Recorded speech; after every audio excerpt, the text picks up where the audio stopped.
আজকের পছন্দের গল্প হীরা চুনি। রচনা অনিশ দেব। ঘটনাটি আত্মহত্যা কিংবা দুর্ঘটনা দুটোর একটা মনে হওয়া উচিত ছিল, কিন্তু কোনোটাই নয়।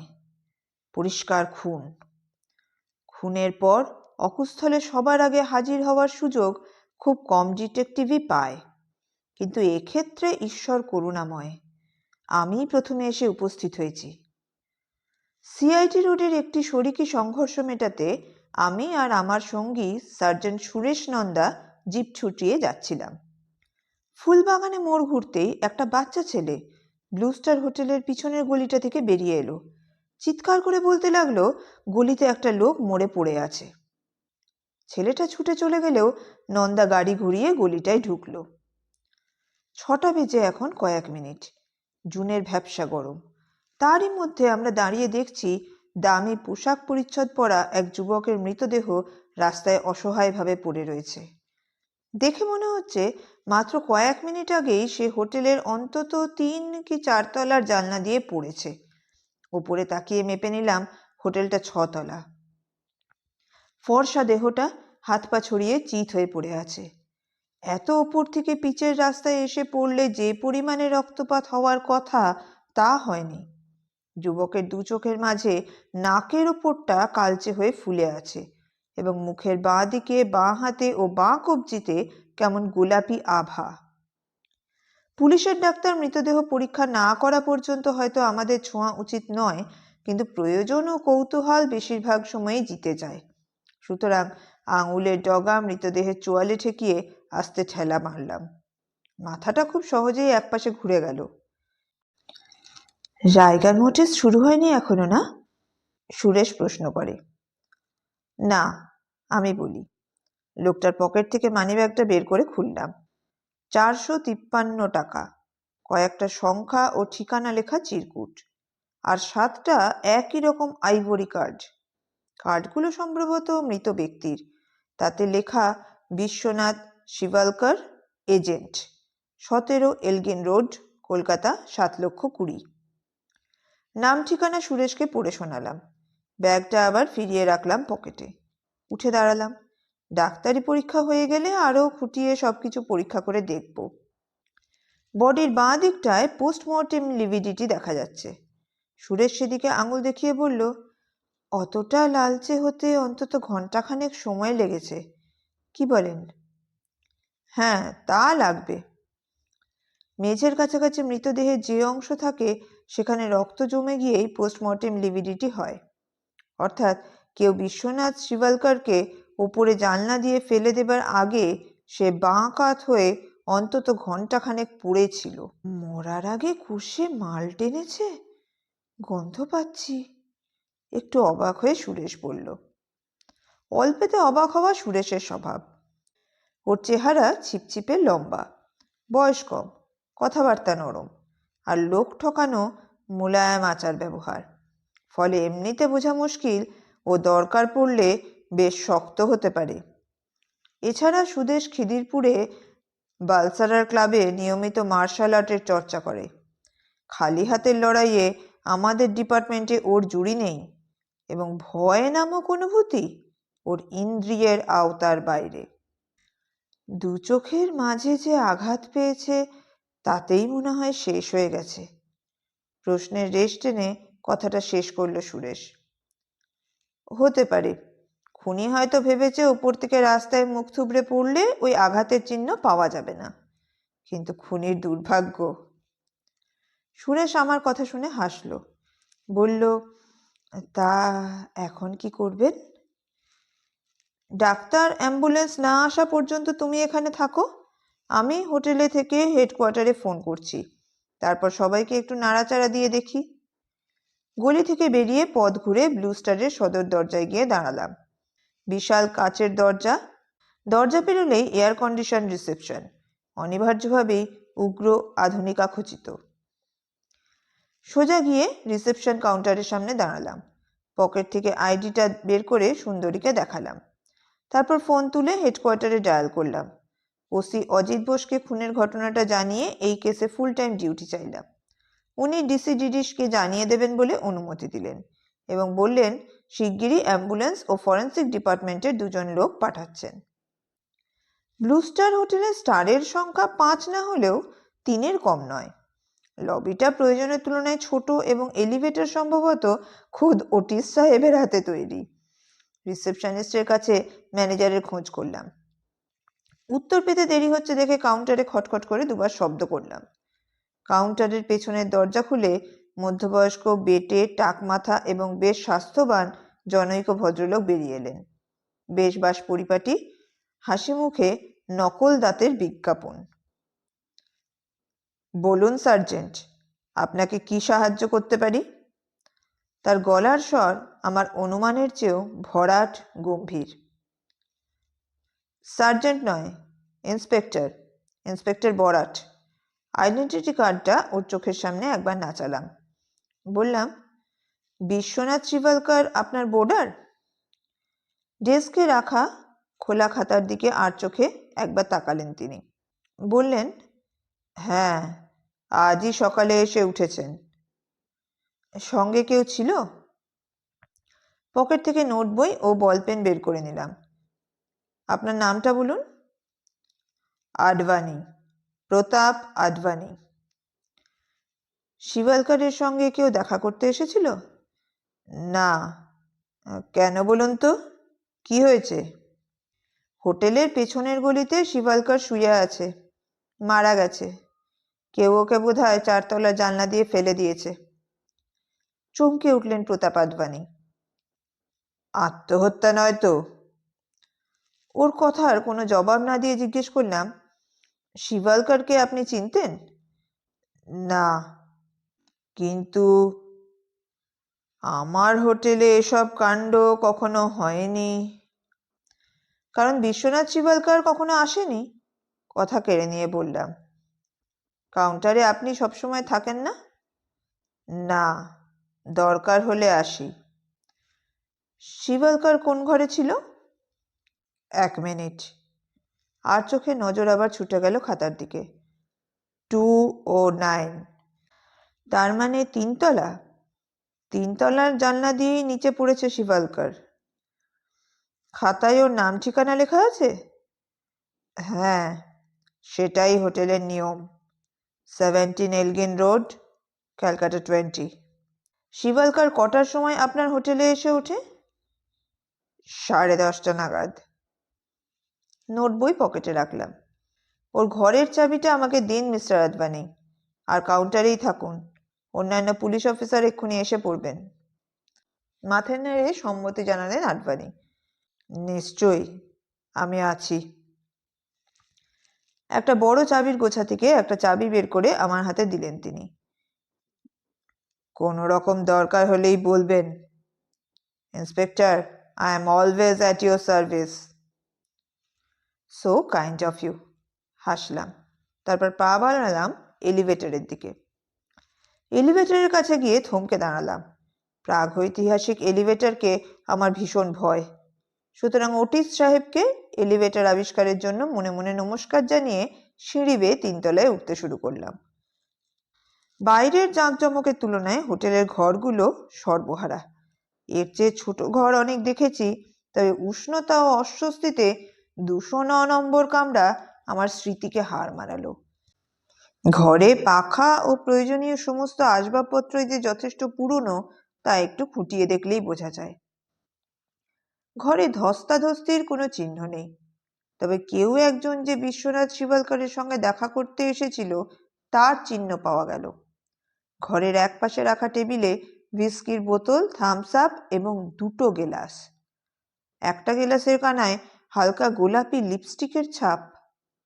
এছাড়া একটা অদ্ভুত সেন্টের গন্ধ গোটা ঘরটাকে আচ্ছন্ন করে রেখেছে। বিছানার নিচে ধুলো ছাড়া কিছু পেলাম না। আলমারিতে 2টো হ্যাঙ্গার ও একটা মাকড়সার জাল চোখে পড়ল। বাথরুমেও কিছু নেই।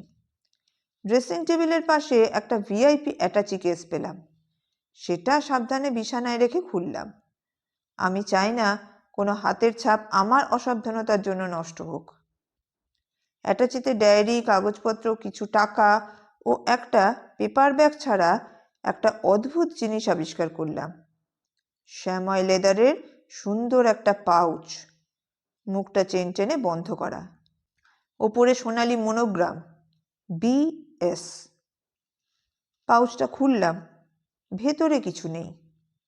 না, কিছু নেই বললে ভুল হবে, শুধু কয়েক টুকরো টিস্যু ও তুলো পেলাম। একটু চিন্তিতভাবেই পাউচটা অ্যাটাচি কেসে ঢুকিয়ে রাখলাম। আর তখনই আমার নজরে পড়ল ছোট্ট লেন্সটা। এ ধরনের লেন্স সাধারণত জহুরিরা ব্যবহার করে থাকে। সুতরাং শ্যাময় পাউচ, টিস্যু পেপার, তুলো এবং লেন্স যোগ করে যে উত্তরটা পাওয়া যায় তা হলো বিশ্বনাথ শিভালকার দামি পাথরের লেনদেন করত। সেই কারণেই ওর কার্ডে এজেন্ট শব্দটা লেখা আছে। সব জিনিস অ্যাটাচি কেসে আবার গুছিয়ে ওটা আগের জায়গায় রেখে দিলাম। তারপর বিছানাটা তছনছ করে দেখতে শুরু করলাম। তখনই দুবালিশের ফাঁকে লিপস্টিকটা খুঁজে পেলাম। লিপস্টিকটা জাত ও চরিত্রে অসাধারণ। সস্তার জিনিসও অনেক সময় ভীষণ দামি দেখায়, এটা তা নয়। একেবারে খাঁটি সোনার তৈরি, চারপাশে আলপনার কাজ করা এবং ঢাকনার ওপর সুন্দর মনোগ্রাম LC লেখা। আজকের দিনটা বোধহয় মনোগ্রামের দিন। এ ধরনের লিপস্টিক মেয়েরা নিজেদের জন্য কেনে না, কেউ উপহার দিলে নেয়। তাছাড়া জিনিসটা এত দামি এবং কারুকার্য খচিত যে স্বর্ণকারের গোপন চিহ্ন খোদাই করা থাকলেও থাকতে পারে। সেই গোপন চিহ্ন থেকে আমরা সহজেই এর স্বর্ণকার এবং মালকিনকে খুঁজে বের করতে পারবো। নিজের রুমাল ও শিভালকারের লেন্সের সাহায্য দিয়ে চিহ্নটা খুঁজে পেলাম। ওটা ঢাকনার ভিতর দিকে ছিল। 4 দুটো ছোট বৃত্ত পরস্পরকে ছেদ করে রয়েছে এবং তাদের একটার মধ্যে ছোট করে ইংরেজি A অক্ষরটি খোদাই করা। লিপস্টিকটা ড্রেসিং টেবিলে রেখে বিছানা সার্চ করা শুরু করলাম। চাদরটা আবার ঠিকমতো ঢেকে দিচ্ছি, দরজায় কেউ নক করলো। তারপরেই ঘরে ঢুকলো দুজন ফরেন্সিক এক্সপার্ট ও একজন ফটোগ্রাফার। প্রথম দুজনের একজনকে প্রশ্ন করলাম, গলির কাজ শেষ? ওখানে কিছুই করার নেই, শুধু ফটো তোলা ছাড়া। বিশ্বাস সেসব তুলেছে। ফটোগ্রাফার বিশ্বাস গলির দিকে জানলার দিকে এগিয়ে গেল। জানলা দিয়ে গলির কয়েকটা ফটো বরং তুলে নিই। ডক্টর আসেনি? আমি জিজ্ঞেস করলাম। দ্বিতীয় জন উত্তর দিল, এইমাত্র এসেছেন ডক্টর হুসেন। ঠিক আছে, আপনারা এবার হাত লাগান, আমার কাজ শেষ। শুধু যাওয়ার আগে নিচে আরো কিছু জিজ্ঞাসাবাদ করার আছে। 209 নম্বর ঘর ছেড়ে বেরিয়ে এলাম। নিচে নামার আগে 209-এর দুপাশের ঘরের দরজায় টোকা মারলাম, কিন্তু কোনো সাড়া পেলাম না। লবিতে এসে আদবানিকে কাউন্টারে পেলাম না, কিন্তু কাউন্টারের পিছনের দরজাটা সামান্য খোলা। সুতরাং রিসেপশনিস্টকে হতভম্ব করে কাউন্টারের পিছনে গেলাম। দরজা ঠেলে শটান ঢুকে এলাম আদবানির ঘরে। শিভালকারের ঘরের সঙ্গে এ ঘরের খুব একটা তফাৎ নেই। অতিরিক্তের মধ্যে একটা টিভি সেট এবং জানলায় গ্রিল বসানো। আদবানি বিছানায় শুয়ে এপাশ ওপাশ করছেন। যন্ত্রণায় তার চোখ মুচকে গেছে।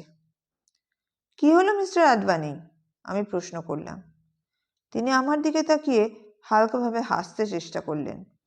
বললেন, আলসার, তার ওপর সুইসাইডের ব্যাপারটায় বেশ আপসেট হয়ে পড়েছি।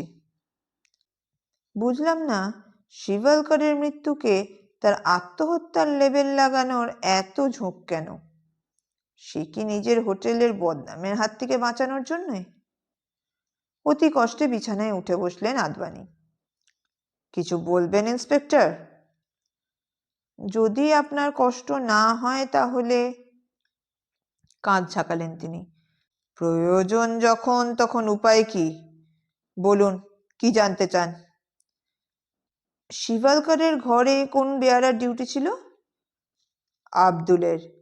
কেন, ওকে পেলেন না? খোঁজ করিনি, নিষ্প্রিয় স্বরে উত্তর দিলাম। শিভালকার যখন আসে তখন আব্দুল কি ওকে ওপরে পৌঁছে দিয়েছিল? না, আব্দুল তখন কাছাকাছি ছিল না। মিস্টার শিভালকার চাবি নিয়ে নিজেই ওপরে গিয়েছিলেন। শিভালকারের ঘরে একটা মেয়ে এসেছিল, তার প্রমাণ আমি পেয়েছি। কোনো মেয়েকে আপনি সিঁড়ি দিয়ে উঠতে দেখেছেন? একটি মেয়েকে দেখেছি, খুব সুন্দর দেখতে, সোজা লিফটে গিয়ে উঠেছিল। তাকে চেনেন? না, তবে মেয়েটা একেবারে বিউটি কুইন। কাঁধ পর্যন্ত চুল, চোখে টিন্টেড গ্লাসের চশমা, পরনে সোনা রং সাউথ সিল্ক। দাম কম করেও 3,000 টাকা হবে। তখন কটা বাজে? এই 4টে হবে। এছাড়া অন্য কোনো মেয়েকে দেখেননি? না। মিস্টার বরাট, একটু কষ্ট করবেন? আমি একদম উঠতে পারছি না। কাউন্টারের ভেতরে তাকে একটা পিচবোর্ডের বাক্স আছে। কয়েকদিন আগে একটা জেলোসিল ট্যাবলেটের পাতা ওখানে রেখেছিলাম। দেখুন তো আছে কিনা। থাকলে আমাকে দুটো এনে দিন। ট্যাবলেট দুটো খেলে পেটের যন্ত্রণাটা হয়তো একটু কমবে। কাউন্টারে গেলাম। বাক্স ঘাঁটাঘাঁটি করে ট্যাবলেটের পাতাটা খুঁজে পেলাম। দুটো ট্যাবলেট ছিঁড়ে এনে আদবানিকে দিলাম। Thank you. ভগবান না করুন কখনো যেন আপনার আলসার না হয়। আর একটা কথা, তারপরে আপনার ছুটি। হোটেলে টেলিফোন এলে কে ধরে? রিসেপশনিস্ট? না, আমি। আমি না থাকলে সুজি ধরে, সুজি গোমেজ।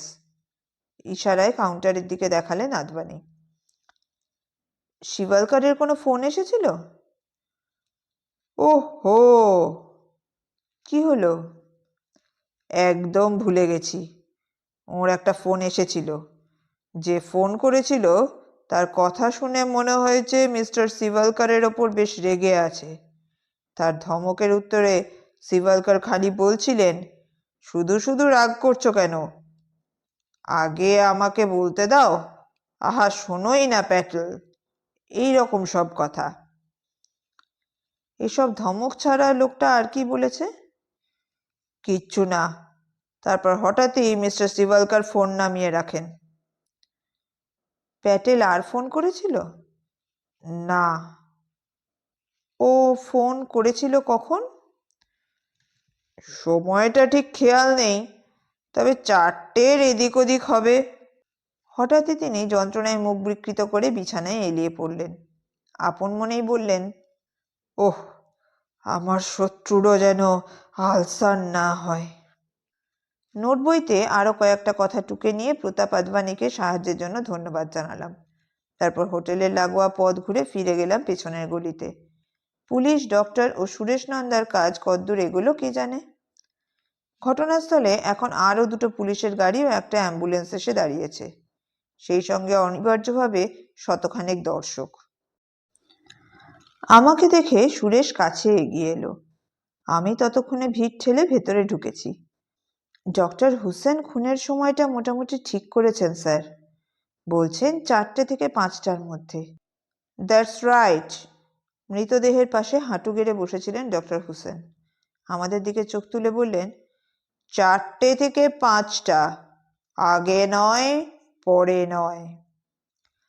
দু চোখের মাঝে এই চোটটা কিসের ডক্টর? নন্দা প্রশ্ন করল। ওতেই কি ভদ্রলোক মারা গেছে? হতে পারে, তবে অটপসি না করা পর্যন্ত শিওর হয়ে বলা যাবে না। উঠে দাঁড়িয়ে তিনি অ্যাম্বুলেন্সের দিকে এক পলক তাকালেন। আমার কাজ শেষ। মিস্টার বরাট, যদি গাড়ি ছেড়ে দেন তাহলে আমি বডি নিয়ে যেতে পারি। শিবালকারের পকেট থেকে সবকিছু বের করে নিয়েছো সুরেশ? আমি প্রশ্ন করলাম। হ্যাঁ, প্যান্টের উঁচু হয়ে থাকা পাশ পকেট চাপড়ে বলল সুরেশ। তবে তাতে কাজের কিছু নেই, শুধু ওই কার্ড আর টাকা। বডি রিলিজ অর্ডার ডক্টর হুসেনের হাতে দিয়ে আমি আর নন্দা ভিড় ঠেলে বাইরে এলাম। উঠে বসলাম জিপে। ও, শিবালকার তাহলে হিরে জহরতের দালালি করত। আমার কাছ থেকে হোটেল ঘর অনুসন্ধানের ইতিহাস ও আদবানি জবানবন্দি শোনার পর নন্দা বলল, কিন্তু কয়েকশো লোক হয়তো আজ সারাদিনে এই হোটেলে যাতায়াত করেছে। আর আমরা খবর পেলাম শুধু সোনালি সিল্কের শাড়ি পরা ওই মেয়েটার। এ কি দুর্ভাগ্য না সৌভাগ্য, ঈশ্বর জানেন। বেয়ারাকে জিজ্ঞেস করলে হয়তো আরো অনেক খোঁজ পাওয়া যাবে। ইঞ্জিন চালু করে জিপটা গলি থেকে ব্যাক করতে শুরু করলাম। আমি শিবালকারের কার্ডের ঠিকানায় যাচ্ছি সুরেশ। তুমি? জানি, হাসল সুরেশ নন্দা। আমি গিয়ে ওই 4 তলার হোটেল ঘর পাহারা দেব, আর যত রকম কায়দায় সম্ভব পুলিশি তদন্ত চালাবো। সুরেশকে আমি ভীষণ স্নেহ করি ও অনাবশ্যক প্রশ্রয় দিই, তাই সান্ত্বনা দিতে বললাম, কাউকে তো এ কাজ করতেই হবে, তুমি ছাড়া আর কাকে ভরসা করব? সুরেশের মুখ সহজ হলো। আমি বলে চললাম, প্রথমে বেয়ারা আব্দুলকে ধরো। খোঁজ করে দেখো শিবালকারের ঘরের আশেপাশের বোর্ডাররা কেউ কিছু শুনেছে বা দেখেছে কিনা। তাছাড়া রাস্তার কোনায় একটা পানের দোকান আছে, ওই দোকানদারও হয়তো কিছু দেখে থাকতে পারে। মোড় ঘুরে হোটেলের সামনে গাড়ি দাঁড় করালাম। সুরেশকে বললাম, আর একটা কথা, কাউকে লিপস্টিকটা দিয়ে হেডকোয়ার্টারে পাঠিয়ে দাও। জহুরিদের চিহ্ন খুঁজে ওটা কার দোকানে তৈরি হয়েছে বের করতে বলো। আচ্ছা স্যার, তাহলে আপনি রওনা হন। সুরেশ নন্দা জিপ থেকে নেমে পড়ল। আমি একটা আশ্বাসের হাসি ছুড়ে দিয়ে গাড়ি ছুটিয়ে দিলাম। 17 এলগিন রোড প্রথম নজরে বড় লোকের ফ্ল্যাট বাড়ি, অথচ ভেতরটা ছমছমে এবং টিমটিমে আলোয় আলোকিত। অন্তত গোটা 10 ডাকবাক্স সিঁড়ির নিচের দেওয়ালে শোভা পাচ্ছে। ডাকবাক্সে লেখা পড়বার মতো আলো যথেষ্ট নেই। সিঁড়ি বেয়ে দোতলায় উঠলাম। দুদিকের দুটো ফ্ল্যাটের নেম প্লেট পড়তে কোনো অসুবিধা হলো না। না, শিবালকার বলে কেউ দোতলায় থাকে না। 3 তলায় এসে অনুসন্ধান শেষ হলো, কিন্তু অবাক হলাম ফ্ল্যাটের নেম প্লেটে দুটো নাম দেখে, পি শিবালকার এবং এস সার্জানা, এজেন্টস। ভাবলাম এক জাতের পাখি দল বেঁধেছে নাকি। কিন্তু মানুষের অবাক হওয়ার শেষ নেই, নিজের মৃত্যুতে পর্যন্ত সে অবাক হয়। সুতরাং বেল না টিপে দরজায় জোরে নক করলাম। একটু পরেই দরজা খুলে গেল। ঘরের উজ্জ্বল আলো মাথার পেছনে জ্যোতির মতো ধরে রেখে দরজায় যিনি আবির্ভূত হলেন সম্ভবত সেই সার্জানা। দুহাত বুকে রেখে বিবেকানন্দের ভঙ্গিতে ভুরু কুঁচকে দাঁড়িয়ে, চেহারা শক্ত সমর্থ, মাথায় ঘন চুল, ছোট অথচ তীক্ষ্ণ চোখ। আমাকে দেখে রুক্ষ স্বরে প্রশ্ন করল, আপনি দরজায় নক করেছেন? আমি চারপাশে তাকিয়ে যেন কাউকে খুঁজলাম। বললাম, নক করার মতো আর কাউকে তো দেখছি না। আবার একটা রুক্ষ উত্তর দিতে প্রস্তুত হচ্ছিল সার্জানা। আমি আইডিটা বের করে ওর চোখের সামনে তুলে ধরলাম। বললাম, inspector Barat, detective department, Lalbazar. সার্জানার মুখের রেখা নরম হয়ে এলো। আপনি বিশ্বনাথ শিবালকারের বন্ধু? ওকে প্রশ্ন করলাম। হ্যাঁ, আমরা দুজনেই এখানে থাকি। কি হয়েছে? দরজায় দাঁড়িয়ে কথা হয় না, ভেতরে চলুন। সার্জানা কয়েক মুহূর্ত ইতস্তত করলো, অবশেষে কাঁধ ঝাঁকিয়ে আমাকে ভেতরে আহ্বান জানালো। বসবার ঘরটা বেশি বড় নয়, তবে তার সাজগোজ অমিতব্যয়িতার ইঙ্গিত দেয়। আমি একটা ফোমের চেয়ারে বসবার জন্য বেছে নিয়ে সার্জানাকে ইশারা করলাম মুখোমুখি সোফাটায় বসতে। এবার কাজের কথা হোক বলে পকেট থেকে নোট বই ও বল পেন বের করে নিলাম আমি। আপনার পুরো নামটা একটু বলুন। সার্জানার কপাল এখনো করোগেটেড অ্যালুমিনিয়াম, তবে ও সোফাটায় গিয়ে বসলো। বলল, শ্যাম সার্জানা। মিস্টার শিবালকার আপনার অনেক দিনের বন্ধু?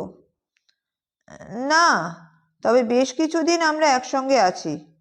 একটু থেমে সার্জানা প্রশ্ন করল, কেন? একটা খারাপ খবর আছে মিস্টার সার্জানা, বিশ্বনাথ শিবালকার খুন হয়েছে। ও একটা কিছু বলতে যাচ্ছিল, কিন্তু হঠাৎই সিদ্ধান্ত পাল্টালো। স্থির চোখে আমার দিকে তাকিয়ে বসে রইল, যেন বুঝতে চাইছে আমি সত্যি কথা বলছি কিনা। আমি অপেক্ষা করতে লাগলাম।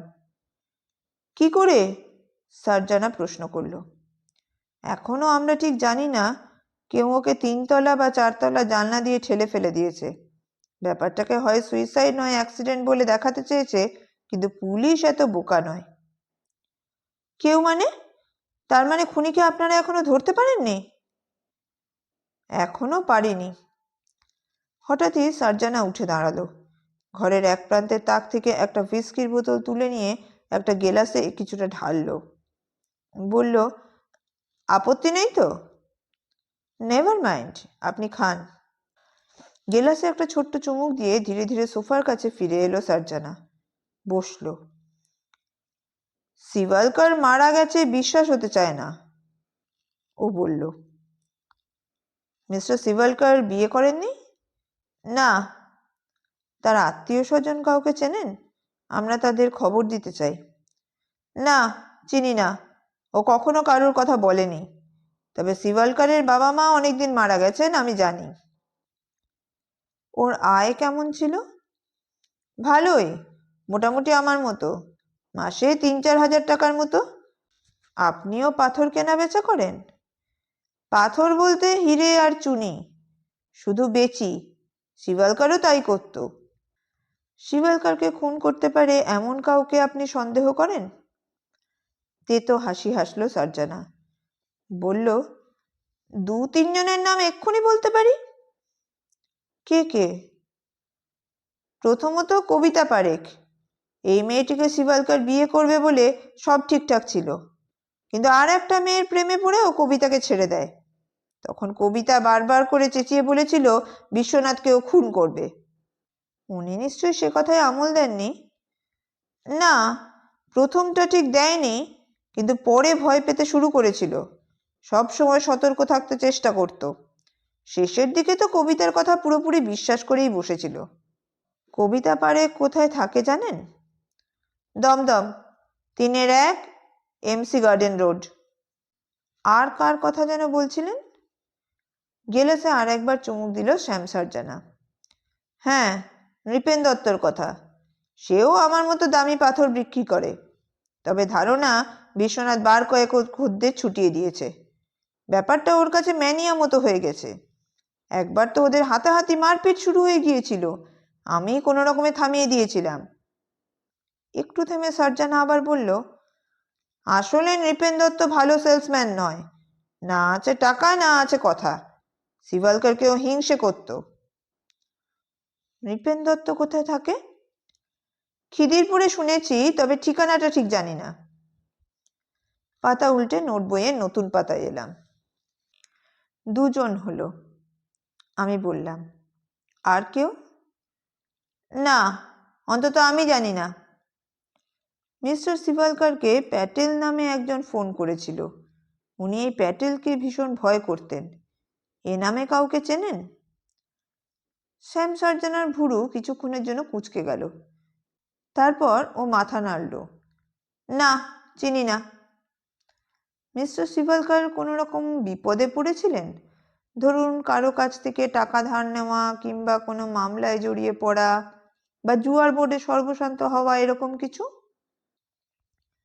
না, অন্তত আমি যতদূর জানি না। আপনি বললেন অন্য একটা মেয়ের জন্য মিস্টার শিভালকার কবিতা পারেখকে ছুটি দিয়েছিলেন।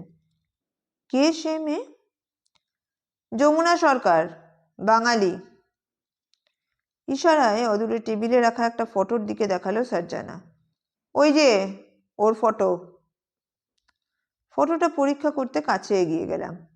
মেয়েটার বয়স কম এবং দেখতে সত্যিই সুন্দরী, কিন্তু ওর সৌন্দর্যে রয়েছে কেমন এক অদ্ভুত শীতল দীপ্তি। তাছাড়া ঠোঁটের কোণে বাঁকা হাসির রেশ টানা টানা দুটো চোখকে সংক্রামিত করতে পারেনি। ফিরে এসে আবার বসলাম সার্জানার মুখোমুখি। ওর সঙ্গে কথা বলা দরকার। ঠিকানা জানেন? না। মিস্টার শিভালকার দেখছি মেয়েদের মধ্যমণি ছিলেন, কি বলেন? ঠিক তা নয়, মেয়েরা ওর কাছে ভিড় করত, কিন্তু ও একসঙ্গে একজনের বেশি কাউকে পাত্তা দিত না। একটু থামলো শ্যাম সার্জানা, তারপর বলল, এই যমুনা মেয়েটি বিশ্বনাথকে যেন জাদু করেছিল। বেচারা ওর প্রেমে একেবারে হাবুডুবু খাচ্ছিল। আসলে কবিতা পারেখ কেউ বিয়ে করবে বলে সব ঠিক ছিল, কিন্তু এই যমুনা মেয়েটা কোত্থেকে যে উদয় হলো, ব্যাস বিশ্বনাথ কবিতা ভুলে নিছক গদ্যে মনোযোগ দিল। যমুনার প্রেমে হতভাগা একেবারে অন্ধ হয়ে গিয়েছিল। যমুনা সরকারের সঙ্গে আপনার আলাপ আছে? না, কখনো দেখিনি। আর মাঝে মাঝে মনে হতো শিবালকারও ওকে কোনোদিনও না দেখলে ভালো হতো। দিনরাত্রি ওর মুখে খালি যমুনার কথা, আর কাজকর্ম ফেলে মেয়েটার পেছনে ঘুরঘুর করতো। বললাম তো, না দেখলে বিশ্বাস হবে না। চেয়ারে নড়ে চড়ে বসে নোট বইয়ে একটা নতুন পয়েন্ট লিখে নিলাম। মিস্টার শিবালকার কার হয়ে কাজ করতেন? কারো হয়ে নয়, খাতায় সই করে পাথর নিত। খাতায় সই করে? হ্যাঁ, ধারে। প্রায় 8 ডজন জহুরির কাছ থেকে ও খাতায় সই করে হিরে চুনি এসব নিত। তারপর পাথর বিক্রি হলে তাদের টাকা শোধ করত। তাহলে বাজারে ওর সুনাম ছিল বলতে হবে। তার চেয়েও বেশি। বিশ্বনাথ শিবালকারকে আপনি শেষ কখন দেখেন মিস্টার সার্জানা? চকিতে আমার দিকে তাকালো শ্যাম সার্জানা। তারপর গেলাস তুলে চুমুক দিল। অবশিষ্ট তরলটুকু শেষ করতে করতে গেলাসের ওপর দিয়ে আমার স্থির চোখে লক্ষ্য করতে লাগলো। আমাকে সন্দেহ করছেন? ও বলল। জাস্ট রুটিন মিস্টার সার্জানা, আশ্বাস দিয়ে বললাম। কখন দেখেছেন? টেবিলের এক কোণে গেলাসটা নামিয়ে রাখলো। বলল, আজ সকালে। তখন একটা অদ্ভুত ব্যাপার হয়েছিল। ব্যাপারটার মাথা মুন্ডু কিছুই বুঝে উঠতে পারিনি। কি হয়েছিল? শিবালকারের ঘরেই আমাদের কমন একটা ফোন আছে। আজ ভোরে প্রায় 6টা নাগাদ আচমকা টেলিফোন বেজে ওঠে। আমার ঘুম ভেঙে যায়। সুতরাং আমি বিছানা ছেড়ে রান্নাঘরে চা করতে যাই। কয়েক মিনিট পরেই দেখি বিশ্বনাথ অ্যাটাচিকের সাথে জামা কাপড় পরে হাজির। ওকে দেখে মনে হলো যেন ভীষণ ভয় পেয়েছে। জানি না তার কারণ ওই টেলিফোন কিনা। তখন উনি আপনাকে কি বললেন? কিচ্ছু না। আমি জিজ্ঞেস করলাম কি হয়েছে, কিন্তু ও কোনো উত্তর দিল না। সোজা আমাকে পাশ কাটিয়ে গিয়ে হুইস্কির বোতল তুলে নিয়ে বার দুয়েক চুমুক দিল। আমি ভীষণ অবাক হয়ে গেলাম, কারণ গত কয়েক বছরে ওকে কখনো মদ খেতে দেখিনি। মদও মোটে পছন্দ করতো না। কিন্তু আজ হঠাৎ কি অদ্ভুত ব্যাপার। উনি কিছুই বলেননি? টু শব্দ পর্যন্ত নয়। আমার মনে হয় আমি যে সামনে দাঁড়িয়ে আছি সেটাই ও টের পায়নি। আমি জিজ্ঞেস করলাম, এত সকালে কে ফোন করেছিল? কিন্তু মনে হয়নি ও আমার কথা শুনতে পেয়েছে। মাত্র আধ মিনিটটা ও ফ্ল্যাটে ছিল। তারপরে কি ফ্ল্যাট ছেড়ে বেরিয়ে পড়েছেন? হ্যাঁ। ফোনে কার সঙ্গে কথা হয় কিছু শুনতে পেয়েছিলেন? না। সার্জানা উঠে দাঁড়ালো। গেলাসটা হাতে নিয়ে আবার এগিয়ে চলল সেটা ভর্তি করতে। ওকে তীক্ষ্ণ চোখে লক্ষ্য করতে লাগলাম। শ্যাম সার্জানার কি একটা আচরণ যেন আমার মনে খটকা জাগিয়ে তুলেছে। একমাত্র মদের গেলাসে চুমুক দেওয়া ছাড়া ওকে বিন্দুমাত্র উত্তেজিত মনে হচ্ছে না।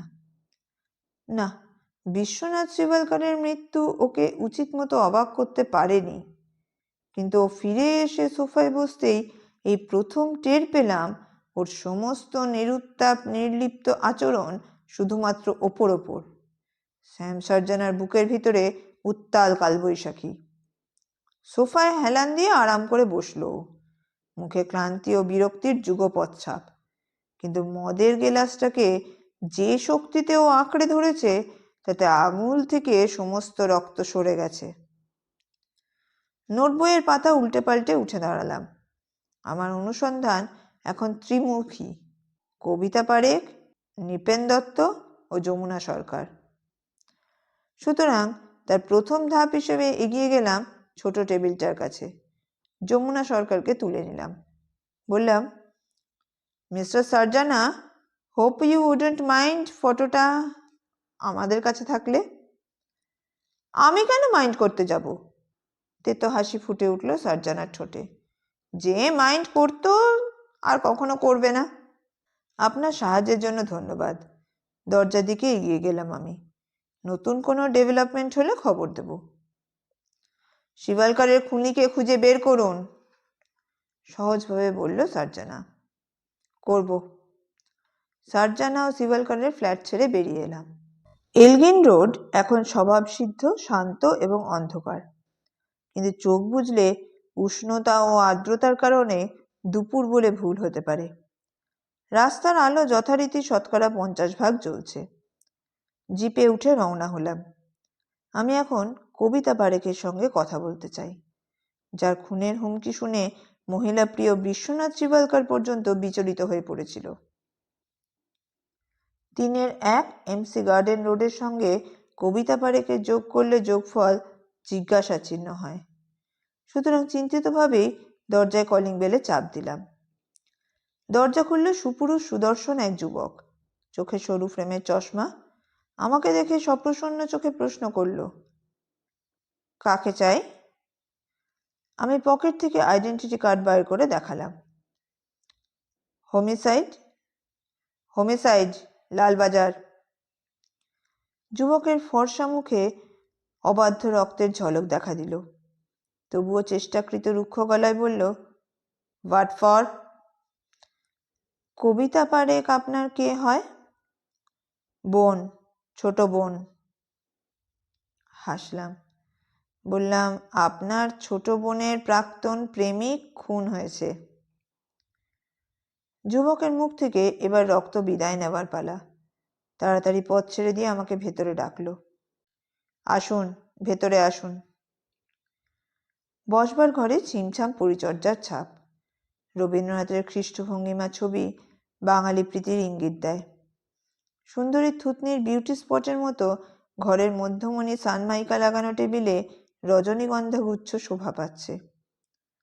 একটা চেয়ার বেছে নিয়ে বসলাম। যুবককে উদ্দেশ্য করে বললাম, মিস পারেখকে একবার পাঠিয়ে দিন। যুবক ইতস্তত করছে দেখে বললাম, উনি বাড়ি নেই ছাড়া আর যা কিছু বলবেন শুনতে রাজি আছি। যুবক নিষ্ক্রান্ত হলো। একটু পরেই গদ্যময় রুক্ষ কবিতা পারেখ ঘরে এসে ঢুকলো। অভিব্যক্তি বলে দেয় দাদা অনেক কিছুই ওকে খুলে বলেছে। কবিতার চুল কাঁধ ছুঁয়ে নেমেছে, গলা সামান্য ভাঙা, নাক চোখ তীক্ষ্ণ, কপালে সবুজ টিপ। আমার খুব কাছে এসে বসলো কবিতা। বলল, কি চাই বলুন?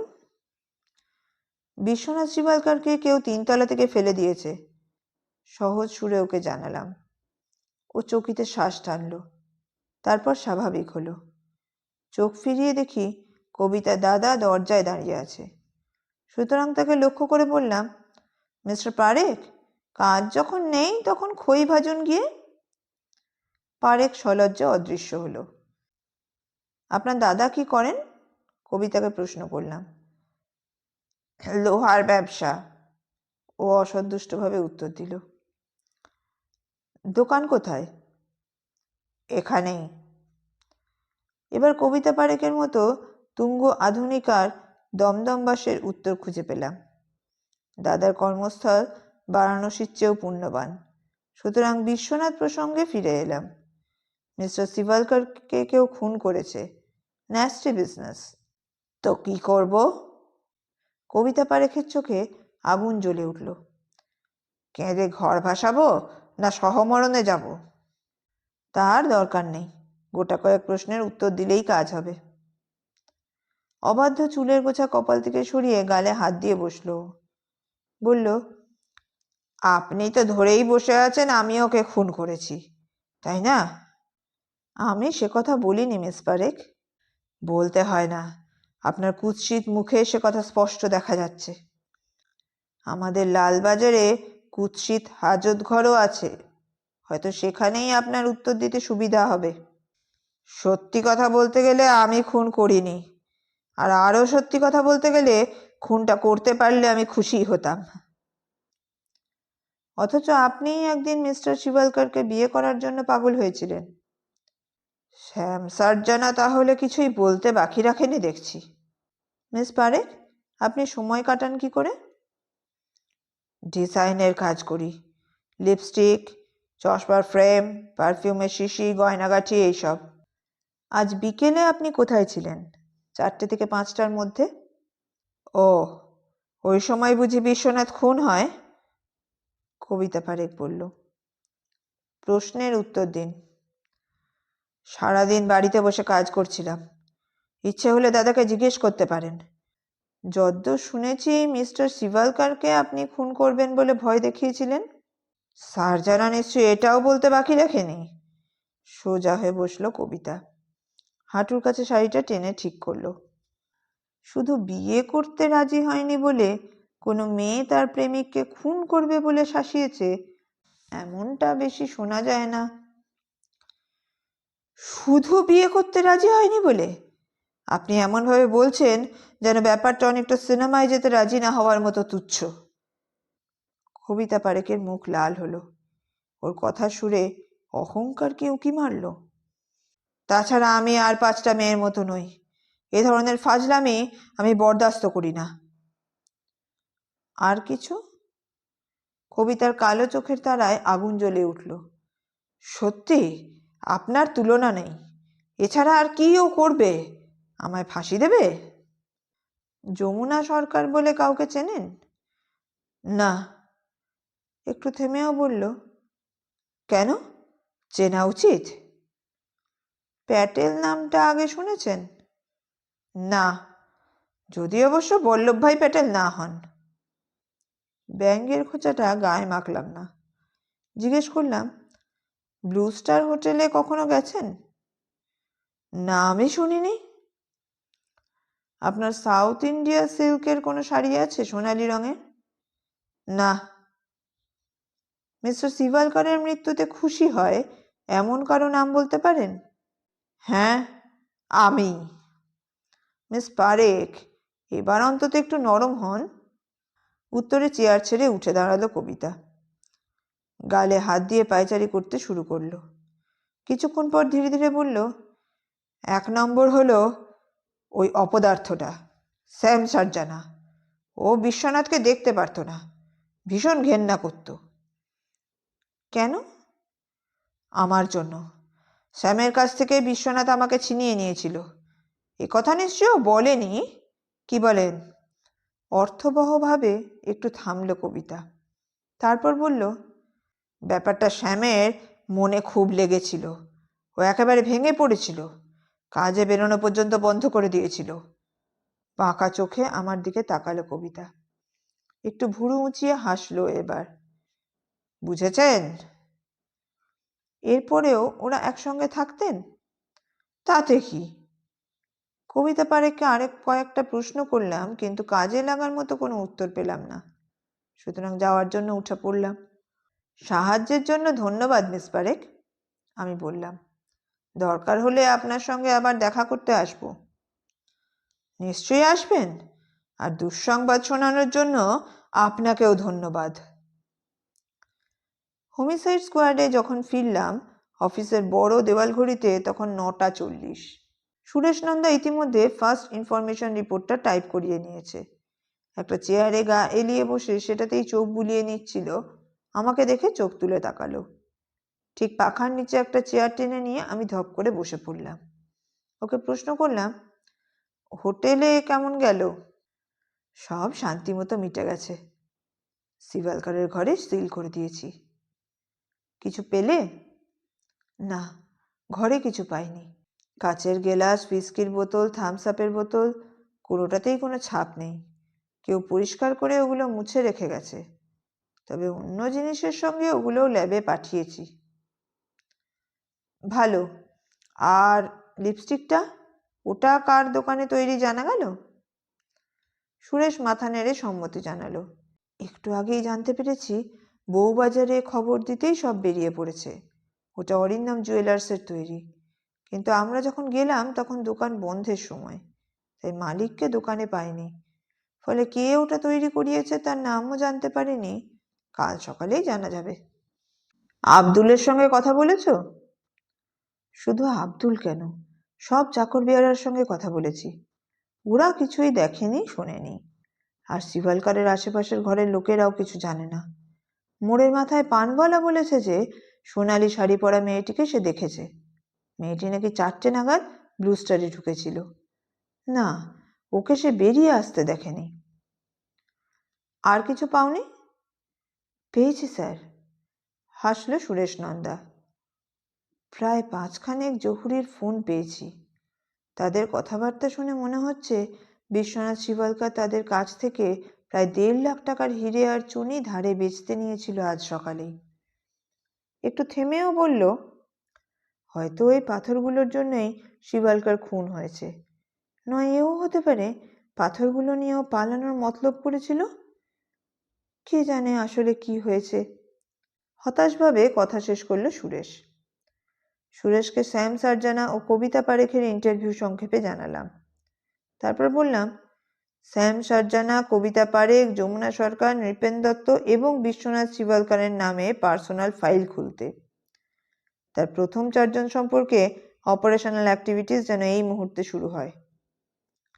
I want the files to become thick by tomorrow noon, sharp. পরদিন সন্ধ্যার পরই খবর পাওয়া গেল, অন্য 3 জন আইনের চোখে নিষ্পাপ নাগরিক সার্টিফিকেট পেলেও যমুনা সরকার আমাদের অবাক করলো। তদন্তে জানা গেছে ও বিবাহিতা এবং ওর স্বামী এক জেল খাটা দাগী আসামি। তার নাম রূপেন সরকার। মাত্র 4 দিন আগে সে ক্রিমিনাল মেন্টাল হসপিটাল থেকে ছাড়া পেয়েছে। রূপেন সরকারের কীর্তির ইতিহাস খুলে দেখা গেল চুরি, ছিনতাই, ডাকাতি, কিডন্যাপিং ইত্যাদি সে ইতিহাসের প্রথম পরিচ্ছেদ। এবার সে ধরা পড়েছিল সশস্ত্র ডাকাতির অভিযোগে। তার অপরাধের একমাত্র সঙ্গী নরেশ রাও। রূপেনের বর্তমান ঠিকানা জানা যায়নি, তবে নরেশ রাও বর্তমানে আছে ফ্রি স্কুল স্ট্রিটের 8 নম্বর বাড়িতে। ওটাই ওর বরাবরের ডেরা। ফাইলগুলো আমার পড়া শেষ হলে সুরেশ বলল, শিবলকার কি জানতো ওর গার্লফ্রেন্ডের একটা স্বামী আছে? আর সেই স্বামী পুলিশের হাত থেকে ছাড়া পেয়েছে মাত্র 4 দিন আগে। নাটক দারুণ জমে উঠেছে সুরেশ। উঠে গিয়ে ফোন তুলে নিলাম। অপারেশন ডিভিশনকে বললাম রূপেন সরকারকে যেখান থেকে হোক পিক আপ করতে। তারপর বেরোনোর জন্য তৈরি হলাম।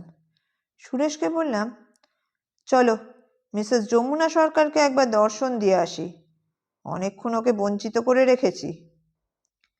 কিন্তু ঘটনাচক্রে মিসেস যমুনা সরকার সত্যিই বঞ্চিত থেকে গেল, কারণও বাড়ি ছিল না। তদন্তে জানা গেছে যমুনা সরকার রূপেন সরকারের সঙ্গে থাকে না এবং স্বামীর গুণের কথা চিন্তা করেই হয়তো নিজেকে এখনো কুমারী বলে ঘোষণা করে চলেছে। ওর পার্ক সার্কাসের ফ্ল্যাটে গিয়ে দেখলাম তালা বন্ধ। সুরেশের দিকে এক পলক তাকালাম। ও অর্থাৎ ঠিকানা জানতেও ভুল করেনি তো? ও আমার নীরব সংশয় বুঝতে পেরে বলল, এই ফ্ল্যাটেই উনি থাকেন, নো মিস্টেক। নরেশ রাওয়ের ফ্ল্যাটে গিয়েও একই ফল হলো, রাও বাড়িতে নেই। তাহলে কি রূপেনের সঙ্গে দেখা করতে গেছে? সিঁড়ি নামতে নামতে সুরেশকে বললাম, এই রেটে যদি তদন্ত এগোতে থাকে তাহলে আমাদের রিটায়ার করতে বেশি দেরি নেই।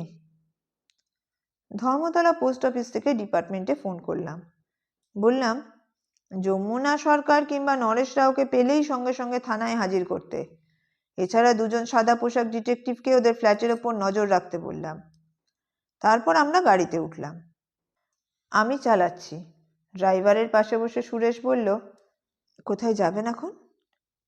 জগন্নাথ সরকার লেন, খিদিরপুর। নৃপেন দত্ত? সুরেশই ঠিকানাটা খুঁজে বের করেছে, তাই ও জানে। হ্যাঁ, শিবলকারের রক্তের প্রতিদ্বন্দ্বী, ওকে বললাম। সুরেশ দীর্ঘশ্বাস ফেলল। বেচারা শিবলকার, এই শহরে কে যে ওর বন্ধু ছিল তা শুধু ঈশ্বরই জানেন। নৃপেন দত্তর বয়স প্রায় 45। মাথার দুপাশের চুলে পাক ধরেছে। দীর্ঘকার বলেই হয়তো শরীরের কাঠামো কিছুটা ঝুঁকে পড়েছে। ঠিকরে আসা চোখের উপর রিমলেস চশমা। প্রত্যেক প্রশ্নেরই চটপট উত্তর দিল সে। শুধু একটা প্রশ্ন ছাড়া ও 4টে থেকে 5টার মধ্যে কোথায় ছিল। সে বলল, ওই সময়টা সে গঙ্গার ধারে পায়চারি করে বেড়াচ্ছিল এবং হিরে কেনা বেচার কথা ভাবছিল। আর বিশ্বনাথ শিবলকারের সঙ্গে তার মন কষাকষির ব্যাপারটা? না না, ওটা নিছকই ভুল বোঝাবুঝি, তার বেশি কিছু নয়। পরে নিজের ভুল বুঝতে পেরে সে শিবলকারের কাছে ক্ষমাও চেয়েছিল, আর সেইখানেই এই ঘটনার ইতি। হেডকোয়ার্টারে ফোন করে জানতে চাইলাম নতুন কোনো খবর আছে কিনা। জানা গেল আছে। নরেশ রাওয়ের ফ্ল্যাটের ওপর যাকে নজর রাখতে বলেছিলাম, একটু আগে সে ফোন করে বলেছে নরেশ রাওয়ের সঙ্গে চেহারার বিবরণ মেলে এমন একটি লোককে এই ফ্ল্যাটে ঢুকতে দেখা গেছে। রাওয়ের বাড়িটা আকৃতিতে 5 তলা, প্রকৃতিতে ধর্ষিতা কুমারী। একতলার প্রতিটা কাঁচের জানলায় আঠা দিয়ে কাগজের টেপ লাগানো। বাড়ির দরজায় আবর্জনা স্তূপ, বারান্দার রেলিং কোথাও আছে কোথাও নেই। এবং এককালে বাড়িটার কি রং ছিল এ প্রশ্ন তুলে অনেকের সঙ্গেই বাজি লড়া যায়। দরজা খোলাই ছিল, সুতরাং ভেতরে ঢুকতে কোনো অসুবিধা হলো না। নির্দিষ্ট ফ্ল্যাটের দরজায় গিয়ে নক করলাম, সাড়া নেই, কিন্তু ভেতরে যেন কারো নড়াচড়ার শব্দ পেলাম। দরজায় ধাক্কা দিলাম আবার, কেউ সাড়া দিল না, আর নড়াচড়ার শব্দটাও হঠাৎ যেন থেমে গেল। দরজা খুলুন, পুলিশ, আমি বললাম। ভদ্র ভাষায় দরজা খুলবে না, সুরেশ বলল।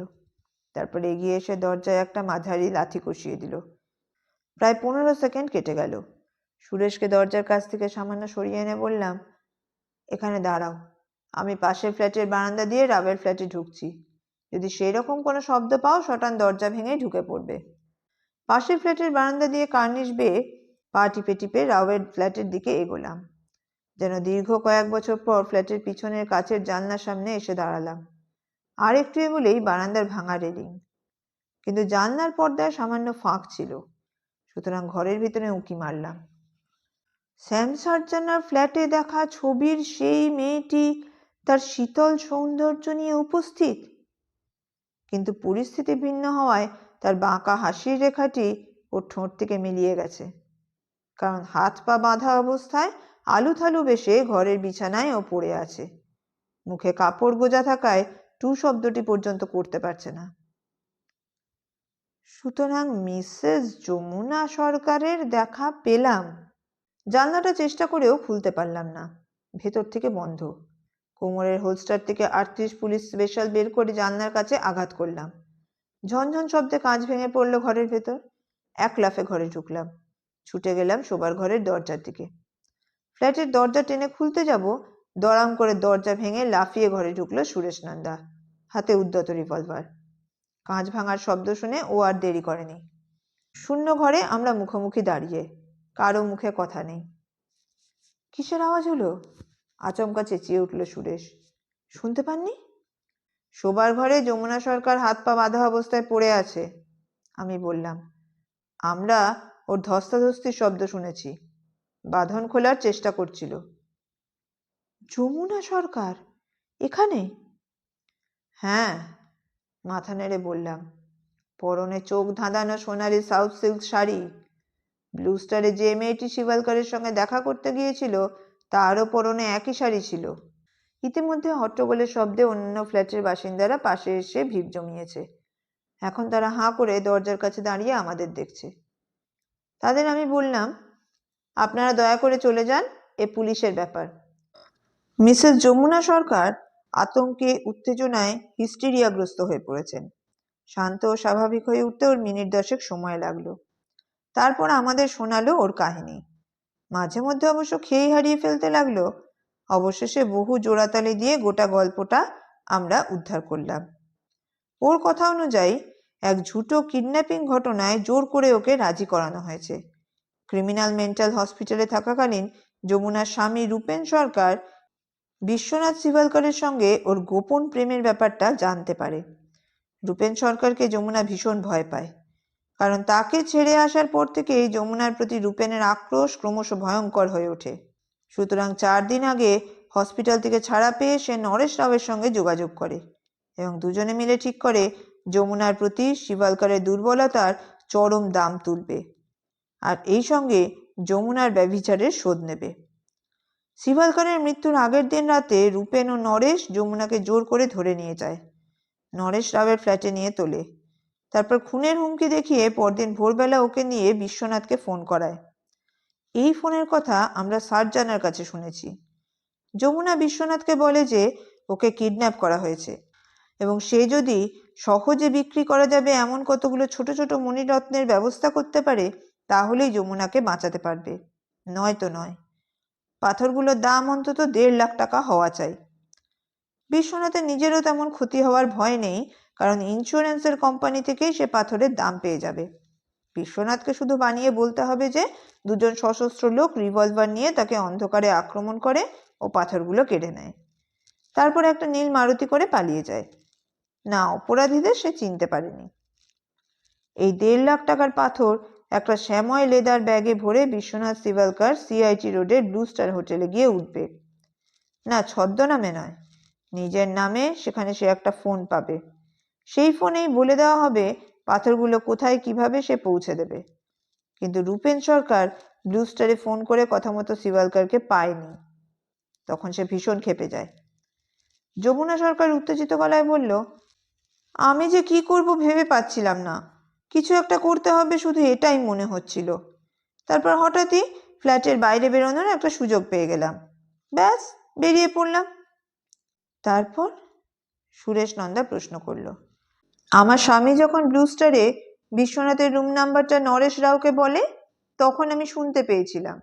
সুতরাং একটা ট্যাক্সি ধরে ব্লু স্টারে গেলাম। হাজার ধাক্কা মেরেও বিশ্বনাথের ঘরের দরজা কেউ খুলল না। এমন সময় পেছনে কারো পায়ের শব্দ পেলাম। তাকিয়ে দেখি আমার স্বামী দাঁড়িয়ে, তার হাতে একটা রিভলভার। ভাবলাম ও বোধহয় আমাকে এক্ষুনি খুন করবে, কারণ ওর 2 চোখ তখন খুনের আগুনে জ্বলছে। কিন্তু দেখলাম ও রিভলভারটা পকেটে ভরে রেখে চাপা গলায় বলল, যেভাবেই হোক পাথরগুলো আমার চাই, বলে একটা প্লাস্টিকের পাত বের করে বিশ্বনাথের ঘরের দরজাও খুলে ফেললো। দরজার হাতলের কাছে ফ্রেম ও দরজার ফাঁকে পাতটাও ঢুকিয়ে দিয়েছিল। তারপর কি যেন একটা করতে। আর বলতে হবে না, ও কায়দা আমরা জানি। তারপর কি হলো বলুন? সুরেশ বলে উঠল। যাই হোক, দরজা খুলে গেল। আমরা ভেতরে ঢুকলাম। আর তখনই দেখি বিশ্বনাথ বিছানায় পড়ে আছে। স্পষ্ট বুঝলাম ও মারা গেছে। আমি হয়তো চিৎকার করে উঠছিলাম, কারণ রূপেন ঠাস করে আমাকে একটা চড় মেরে খিঁচিয়ে উঠে বলল, চুপ করো। তারপর পাথরগুলো অনেক করে খুঁজলো, কিন্তু বৃথাই। তখন রাগে আমার উপর মারধর শুরু করলো। তারপর শাড়ির আড়ালে রিভলভার ধরে আমাকে ট্যাক্সি করে আবার নিয়ে এলো এখানে। আপনাকে বেঁধে রেখেছিল কেন? সুরেশ জানতে চাইল। ওরা আমাকে খুন করবে ঠিক করেছে। রূপেনকে আমি সে কথা বলতে শুনেছি। ওদের মতলব আমি ফাঁস করে দিই, তা ওরা কোনো রকমে চায় না। তাছাড়া রূপেনের ধারণা আমি ওদের মতলবের খবর কোনো না কোনোভাবে বিশ্বনাথকে জানিয়ে দিয়েছি। ওরা এখন কোথায়? আমি প্রশ্ন করলাম। জানি না, মিনিট 20 আগে কোথায় যেন গেছে। হঠাৎই যমুনার 2 চোখ জলে ভরে উঠল। কান্না মেশানো গলায়ও বলল, ওরা আমায় নিয়ে জোর করে এসব করিয়েছে। ওদের কথা না শুনলে ওরা আমাকে খুন করত। তাছাড়া এমনিতেই তো আমাকে খুন করতে যাচ্ছিল। বিশ্বাস করুন, বিশ্বনাথকে আমি সত্যি ভালোবাসতাম। সুরেশ এবং আমি অপলকে ওর দিকে চোখ রেখে দাঁড়িয়ে রইলাম। বিশ্বাস করুন প্লিজ। যমুনার চোখে যমুনা। যা যা আপনাদের বলেছি তার প্রতিটি অক্ষর সত্যি। বিশ্বাস করলাম। তারপর ফোন করে রাওয়ের বাড়িটা নজর রাখার জন্য আরও লোক লাগিয়ে দিলাম এবং বললাম রূপেন সরকার ও নরেশ রাওকে যেখান থেকে হোক, যে কোনো অবস্থায় হোক, হেডকোয়ার্টারে তুলে আনতে। তারপর মিসেস সরকারকে নিয়ে আমি ও সুরেশ রওনা হলাম লালবাজার অভিমুখে। ওসির কাছে রিপোর্ট করতে যাওয়ার আগে নিজের টেবিলটায় একবার নজর বুলিয়ে নিলাম। দেখি ট্রেতে একটা রিপোর্ট পড়ে আছে। তুলে নিয়ে দেখি সিভালকারের ঘরে পাওয়া কাচের গ্লাসের লিপস্টিকের দাগের রিপোর্ট। বলছে সিভালকারের বিছানায় পাওয়া এলসি লেখা লিপস্টিক ও গ্লাসের লিপস্টিক একই। এছাড়া একটা অদ্ভুত খবরও আছে। গ্লাসের লিপস্টিকের ছাপ কোনো মেয়ের ঠোঁট থেকে লাগেনি, বরং মনে হয় হাতের বুড়ো আঙুল বা তর্জনী দিয়ে কেউ গ্লাসের উপর সেটা ছাপ দিয়েছে। অটপসি থেকে জানা গেছে বিশ্বনাথ সিভালকার যখন মারা যায় তখন তার রক্তে অ্যালকোহলের পরিমাণ ছিল 0.5%। আর ডাক্তারি রিপোর্ট বলছে কোনো ভোঁতা অস্ত্র দিয়ে নাকের গোড়ায় আঘাত করার ফলেই সিভালকার মারা গেছে। রিপোর্ট চোখ বোলানো শেষ হতেই সুরেশ নন্দা ঘরে এসে ঢুকলো। বলল, স্যার, ওদিকে মিসেস সরকারের স্টেটমেন্ট নেওয়া কমপ্লিট। আর আশু চক্রবর্তী লিপস্টিকের জহুরি ছাপের খবর এনেছে। সুখবরই বলতে হবে, কারণ শুধু যে ও জহুরির নামই পেয়েছে তা নয়, লিপস্টিকের মালকিনকেও খুঁজে বের করেছে। ললিতা চৌধুরী, বালিগঞ্জ প্লেসে থাকে। এএসআই আশু চক্রবর্তীকে সুরেশই বোধহয় লিপস্টিক তদন্তে লাগিয়ে থাকবে। সুতরাং প্রশ্ন করলাম, চক্রবর্তী মেয়েটার সঙ্গে কথা বলেছে? হ্যাঁ, ললিতা চৌধুরীর বক্তব্য লিপস্টিকটা তার বয়ফ্রেন্ড অসীম সরকারের উপহার। অসীম সরকার বড়লোকের ছেলে, কনস্ট্রাকশনের বিজনেস। তাছাড়া লিপস্টিকটা ললিতাকে গিফট সার্টিফিকেট করে দেওয়া হয়েছে। চক্রবর্তী ললিতা চৌধুরীকে আগে থেকে না ঘাঁটালেই পারত। যদি সত্যিই মেয়েটা অপরাধী হয় তাহলে এখন সতর্ক হয়ে যাবে। যাই হোক, দুশ্চিন্তা ছেড়ে প্রশ্ন করলাম, ললিতা চৌধুরী ব্লু স্টার হোটেলে কবে গিয়েছিল? আর বলবেন না, হাসলো নন্দা। ও মেয়েটি নাকি 1 নম্বরের মিথ্যাবাদী। আশু চক্রবর্তীকে প্রথমেও বলে ও কোনোদিন ব্লু স্টার হোটেলে যায়নি, কিন্তু অনেক সময় নষ্টের পর স্বীকার করে যে ও গিয়েছিল প্রায় মাসখানেক আগে, কিন্তু কার সঙ্গে সেটা বলতে চাইছে না। তারপর নাকি ওই হোটেলে ছায়াও আর মারায়নি। ওহ, গল্প বটে একখান।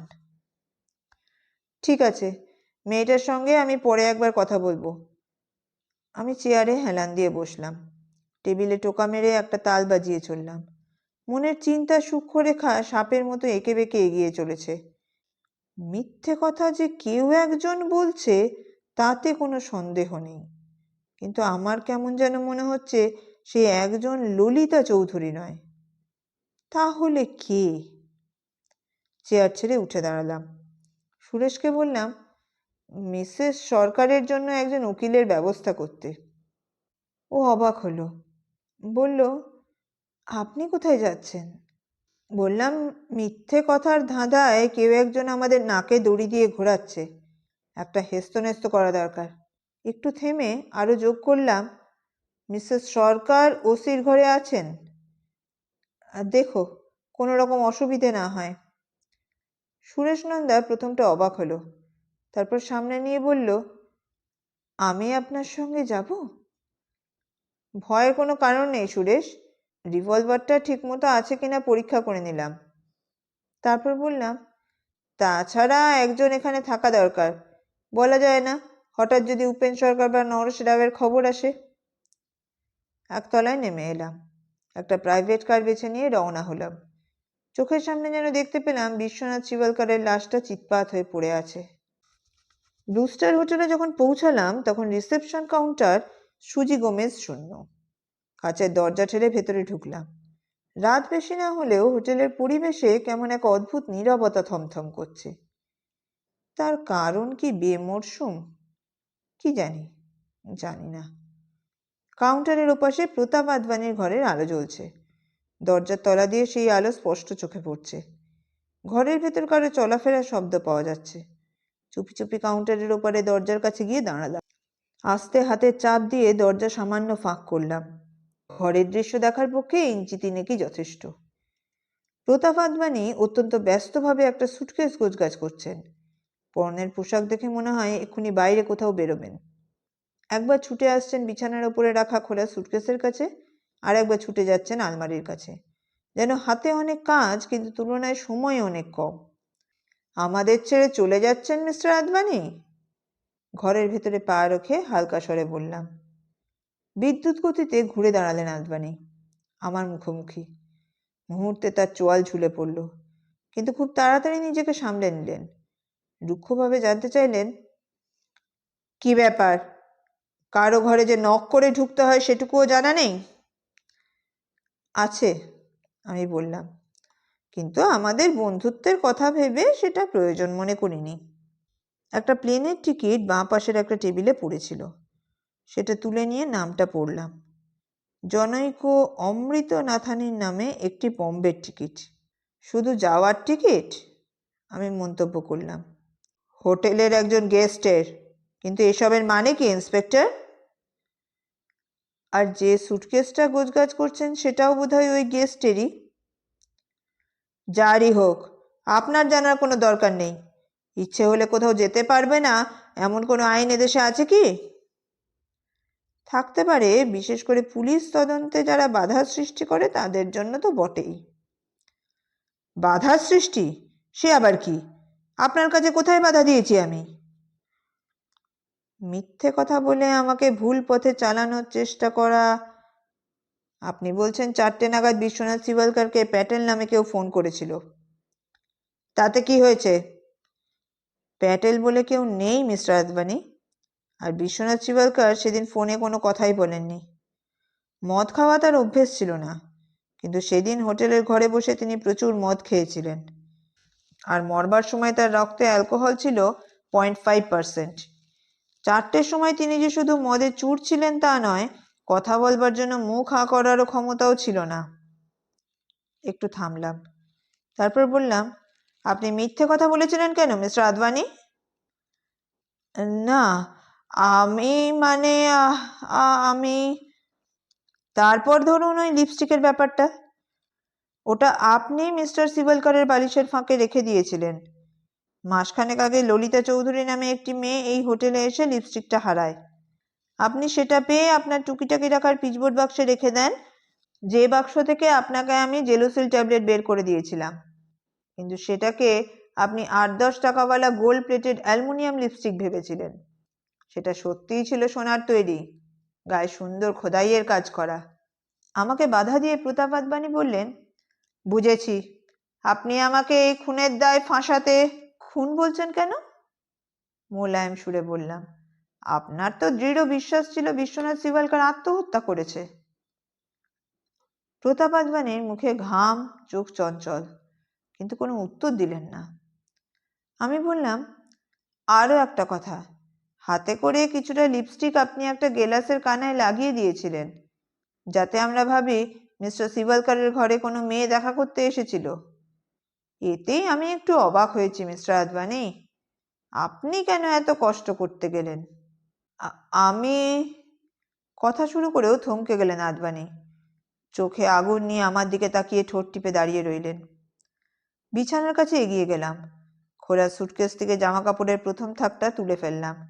হ্যাঁ, জায়গা মতোই জিনিসটা পেলাম, কালো চামড়ার ছোট পাউচ একটা। আমার বিশ্বনাথ শিবলকারের কথা মনে পড়ল। পাউচটা চোখে পড়ার মুহূর্তেই পিঠে আদবানির রিভলভারের খোঁচা অনুভব করলাম। আমরা স্তব্ধ হয়ে দাঁড়িয়ে রইলাম। প্রায় 10 সেকেন্ড সব চুপচাপ, আমরাও নিশ্চল। তারপর, বাথরুমে গিয়ে ঢুকুন, আদবানি আদেশ দিলেন। আমি বললাম, কি লাভ? গুলির শব্দ এই হোটেলের প্রতিটি বোর্ডার শুনতে পাবে। পাক, ক্ষতি নেই। দাঁতে দাঁত চেপে তিনি বললেন, এগোন মিস্টার বরাট। কাঁচ ঝাঁকিয়ে খুব ধীরে একটা পা ফেললাম বাথরুমের দিকে, আর পর মুহূর্তেই মেঝেতে শুয়ে পড়ে এবং পড়তে পড়তে নিজের রিভলভারটা বের করে নিতে চেষ্টা করলাম। আদবানির প্রথম গুলিটা লক্ষ্যভ্রষ্ট হলো, কিন্তু দ্বিতীয়টা আমার বাঁ হাতের বাইসেপস ছুঁয়ে বেরিয়ে গেল। তারপর আমার রিভলভার সক্রিয় হলো এবং পেটে লাগা গুলির ধাক্কায় প্রতাপ আদবানির শরীরটা হাত চারেক পিছনে ছিটকে গেল। মন্থর গতি চলচ্চিত্রের মতো পুরো ঘটনাটা দেখতে লাগলাম। একটু একটু করে আদবানির ডান হাতটা নেমে এলো, অবশেষে রিভলভারটা খসে পড়লো হাত থেকে। ও দুহাত একে একে ভাঁজ করে এসে জড়ো হলো পেটের কাছে। ওর শরীরটা সামনে পেছনে কয়েক সেকেন্ড ধরে দুলতে লাগলো, তারপর খুব ধীরে হাঁটু ভেঙে পড়ে গেল মেঝেতে। এক লাথিতে আদবানির রিভলভারটা খাটের তলায় ঠেলে দিলাম। আমারটা আবার ঢুকিয়ে রাখলাম হোলস্টারে এবং সুটকেস থেকে দুটো পরিষ্কার গেঞ্জি বের করে নিলাম। প্রতাপ আদবানির মনোযোগ এখন শুধু নিজের তলপেটের ক্ষত থেকে চুঁইয়ে বেরিয়ে আসা রক্তের দিকে। একটা গেঞ্জি ওর পেটের নিচে ক্ষতস্থানে গুঁজে দিলাম, যদি রক্তপাত একটু বন্ধ হয়। অন্য গেঞ্জিটা আমার বাঁ হাতের বাইসেপসে বেঁধে নিলাম। প্রতাপ আদবানি আচ্ছন্ন চোখে আমাকে লক্ষ্য করতে লাগলেন। ওকে ওই অবস্থায় রেখে বেরিয়ে এলাম কাউন্টারে। ফোন করে অ্যাম্বুলেন্সে খবর দিলাম। ইতিমধ্যে হোটেলের বহু গেস্টই নিচের লবিতে এসে হাজির হয়েছে, কিন্তু তাদের কৌতূহলী নজরকে কোনো আমল দিলাম না। 10 মিনিটের মধ্যেই অ্যাম্বুলেন্স চলে এলো। স্ট্রেচারে করে আদবানিকে পিছনে তোলা হলো। আমি উল্টো দিকের লম্বা সিটে মাথা নিচু করে বসলাম। অ্যাম্বুলেন্স অ্যাটেন্ডেন্ট আমার পাশে বসলো। পর মুহূর্তেই একটা আলতো ঝাঁকুনি দিয়ে অ্যাম্বুলেন্সটা চলতে শুরু করলো। জড়ানো গলায় আদবানি বললেন, মিস্টার বরাট, আপনি আমাকে খুন করলেন? আমি আমি অ্যাম্বুলেন্স অ্যাটেন্ডেন্ট আদবানির কথা শুনে কিছুটা একটা বলতে যাচ্ছিল, আমি পা দিয়ে ওর পা চেপে ধরলাম। ও চুপ করে গেল। আমি জানি অ্যাটেন্ডেন্ট ছেলেটা বলতে যাচ্ছিল যে আদবানির মরার কোনো সম্ভাবনাই নেই, আর সেটা আমিও বুঝতে পেরেছি। কিন্তু কোনো মানুষ যদি সত্যি সত্যি বিশ্বাস করে যে সে মারা যাচ্ছে, তাহলে তার যে কোনো স্বীকারোক্তির দাম তখন মৃত্যুকালীন স্বীকারোক্তির সময়। এখন আমার কাজ হলো আদবানিকে ভুল ধারণার মধ্যে থাকতে দিয়ে যে করে হোক একটা ডাইং ডিক্লারেশন আদায় করা। সুতরাং আমি বললাম, আপনার কিছু বলার থাকলে এখনই বলতে পারেন মিস্টার আদবানি, পরে আর হয়তো সময় পাবেন না। প্রতাপ আদবানি চোখ বুজে শুয়ে পড়লেন। আমার কথায় নিষ্পলক চোখে অসহায়ভাবে তাকালেন, তারপর চোখ সরিয়ে নিলেন। অ্যাম্বুলেন্সের দোলানিতে ওর মাথাটা এপাশ ওপাশ করতে লাগলো। কিছুক্ষণ পর আপন মনেই বললেন আদবানি, ক্যারাটে শেখাই আমার কাল হয়েছে, নইলে বিশ্বনাথ শিবালকার আজ বেঁচে থাকতেন, আর আর আমাকেও এভাবে মরতে হতো না। ওর গলার স্বর নিস্পৃহ, দুর্বল, অথচ তিক্ততায় ভরা। মিস্টার শিবালকার ক্যারাটের আঘাতে মারা গেছেন? আমি নিচু স্বরে প্রশ্ন করলাম। হ্যাঁ, ওই হিরে আর চুনিগুলো দেখে আমি আর মাথা ঠিক রাখতে পারিনি। মিস্টার শিবালকারের ঘরের পাশ দিয়ে যাচ্ছিলাম, দরজাটা অর্ধেক খোলা ছিল। দেখলাম উনি হুইস্কির বোতল হাতে বিছানায় বসে আছেন। ভাবলাম মদ খেয়ে ওর শরীর ঠিক নেই, তাই দরজাটা ভেজিয়ে দিতে গেলাম। তখনই দেখলাম সাদা আর লাল পাথরগুলো বিছানায় ছড়িয়ে পড়ে আছে। ব্যাস। একটা দীর্ঘশ্বাস বেরিয়ে এলো আদবানির বুক। আমি অপেক্ষা করতে লাগলাম। একটু পরেই তিনি আবার বলতে শুরু করলেন, লোভ সামলাতে পারলাম না। এই হোটেলে ম্যানেজারি করে ক পয়সাই বা পাই, সারা জীবন আমাকে পয়সার জন্য কষ্ট করতে হয়েছে। ভাবলাম পাথরগুলো সরিয়ে নিলে মিস্টার শিবালকার এই অবস্থায় টেরও পাবেন না। তাই করলাম। আমার পকেটে একটা ছোট পাউচ ছিল, পাথরগুলো তাতে ভরে ফেললাম। চলে আসতে যাব, ঠিক তখনই মিস্টার শিবালকার আমার দিকে ফিরে তাকালেন। আমি ভীষণ ভয় পেয়ে গেলাম। অতগুলো জহরত হাতছাড়া হয়ে যাবে এই যেন ভাবতেই পারলাম না। চকিতে আমার ক্যারাটে ব্লো ছুটে গেল মিস্টার শিবালকারের কপাল লক্ষ্য করে। তারপর বললাম তো, ক্যারাটে শেখাই আমার কাল হলো। প্রতাপ আদবানি থামলেন। আমি বললাম, তারপর ওকে জানলা দিয়ে ফেলে দিলেন? না, তখন ফেলিনি। অনেক পরে ওই মতলবটা আমার মাথায় আসে। আদবানির শ্বাস প্রশ্বাস এখন আরো দ্রুত হয়ে এসেছে, কণ্ঠস্বরও অনেক দুর্বল। লিপস্টিক, টেলিফোন, প্যাটেল, নিজের ওপর থেকে সন্দেহ সরাতে গিয়ে আমি সব গোলমাল করে ফেলেছি। তার উপর পেটের এই আলসারের যন্ত্রণা, আমার মাথার ঠিক ছিল না। আমি ভেবেছিলাম। কি ভেবেছিলেন? উদগ্রীব হয়ে প্রশ্ন করল। দেওয়ালের দিকে মুখ ফিরিয়ে নিলেন আদবানি। বিড়বিড় করে বললেন, আমার চেয়ে বোকা আর কেউ নেই। অ্যাম্বুলেন্সটা ততক্ষণে হসপিটালের কাছাকাছি এসে গেছে। হঠাৎই ভীষণ ক্লান্ত লাগলো। না, এখন প্রতাপ আদবানির ভুল ধারণাটা ভেঙে দেওয়া দরকার। তাই পাশে বসা অ্যাটেন্ডেন্টকে বললাম, এবার সত্যি কথাটা ভদ্রলোককে বলতে পারো। আদবানির ওপর ঝুঁকে পড়ল ছেলেটা। একটা চোখের পাতা উল্টে দেখল, তারপর অভ্যাসগত সুরে বলল, লাভ নেই স্যার, মারা গেছেন। পাঠ ভালো লাগলে একটি লাইকের মাধ্যমে তা জানিয়ে যান। আর এই রকম গল্প আরও শুনতে চ্যানেলটি সাবস্ক্রাইব করতে ভুলবেন না। ধন্যবাদ।